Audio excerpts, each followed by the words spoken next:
কক্সবাজারের মহেশখালীর উপকূল ঘেঁষে ছোট্ট এক দ্বীপ সোনাদিয়া, এক সময় যেখানে কাকড়ার সারি আর পাখির ডাক ছিল, সেই দ্বীপের জীববৈচিত্র্য এখন নানা কারণে সংকটে। দখলদারদের থাবায় জৌলুস হারিয়েছে অপরূপ সৌন্দর্যের ম্যানগ্রোভ। প্যারাবন কেটে চিংড়ি ঘের করতে গিয়ে আবাসস্থল হারিয়েছে পৃথিবীর বিরল পাখি চামচ ছোট বাটনের মতো গুরুত্বপূর্ণ পাখপাখালি। কমে গেছে শিয়ালের ডাক, সাপের বিচরণ আর লাল কাঁকড়ার মিছিল। সংকটে পড়েছে মানুষের জীবন জীবিকাও। তথ্য বলছে সোনাদিয়া দ্বীপে পর্যটন ব্যবসা চাঙ্গা করতে বহুমুখী অবকাঠামো উন্নয়নের উদ্যোগ নিয়েছিল হাসিনা সরকার। বেজাকে নামমাত্র মূল্যে লিজ দিয়ে দ্বীপকে ঠেলে দেওয়া হয়েছিল অস্তিত্ব সংকটে। কারণ বেজার ইন্ধনেই সেখানে প্যারাবন ধ্বংস থেকে শুরু করে নানা ক্ষতিকর কর্মকাণ্ড চালানো হয়। সেই সংকট থেকে দ্বীপকে টেনে তুলতে উদ্যোগ নিয়েছে বর্তমান সরকার। দ্বীপের জীববৈচিত্র্য পুনরুদ্ধারে ৩,৩৮,০০,০০০ টাকার প্রকল্প গ্রহণ করেছে সরকার, যা বাস্তবায়ন হলে শুধু ম্যানগ্রোভ বা জীববৈচিত্র্য নয়, মানোন্নয়ন হবে দ্বীপের বাসিন্দাদেরও। সোনাদিয়া দ্বীপের সরকারের গৃহীত জীববৈচিত্র্য রক্ষার্থে যে ৩,৩৮,০০,০০০ টাকার যে পদক্ষেপ, এটি সত্যিই স্থানীয়ভাবে প্রশংসার দাবি রাখে এবং এই কার্যক্রমের সাথে সাথে সোনাদিয়া দ্বীপের সৌন্দর্য ফিরে আসবে, জীববৈচিত্র্য ফিরে আসবে, বিশেষ করে বনায়ন ফিরে আসবে।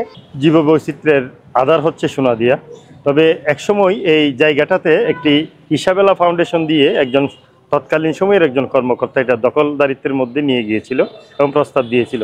অবশেষে সরকারের একটা উদয় হয়েছে যে বাবুদয়, তারা এই প্রকল্পটা বাতিল করে তারা আবার তাদের সেই পুনরায় সোনাদিয়া যে ফরেস্ট, এটা ম্যানগ্রোভ, এগুলো বনায়ন করার জন্য যে বাজেট দিয়েছে, আমি অত্যন্ত সাধুবাদ জানাই সরকারকে। যে আমাদের যে প্রবাল যে সামুদ্রিক প্রাণীগুলো আছে সেগুলোকে যথাযথভাবে সংরক্ষণের ব্যবস্থা করতে হবে এবং পরিবেশের সুরক্ষার জন্য যথাযথ উদ্যোগ সরকারকে অবশ্যই গ্রহণ করতে হবে।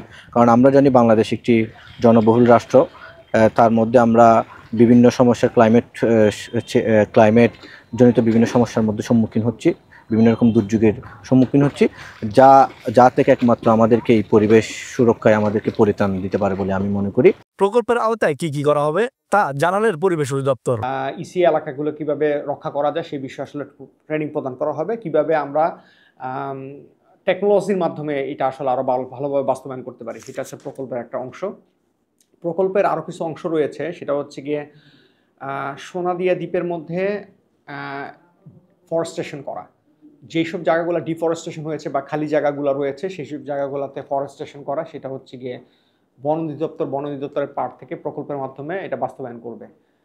বড় একটা প্রকল্পের অংশ হচ্ছে ল্যান্ড রেস্টোরেশন করা। এখানে আপনারা জানেন যে কিছু ল্যান্ড হয়েছে, ক্ষতির সম্মুখীন হয়েছে, সেই ল্যান্ডগুলোকে আসলে কীভাবে পুনরুদ্ধার করা যায়, সেগুলাকে কীভাবে রেস্টোরেশন করা যায়, সেই বিষয়ে কিন্তু এই প্রকল্প কাজ করবে।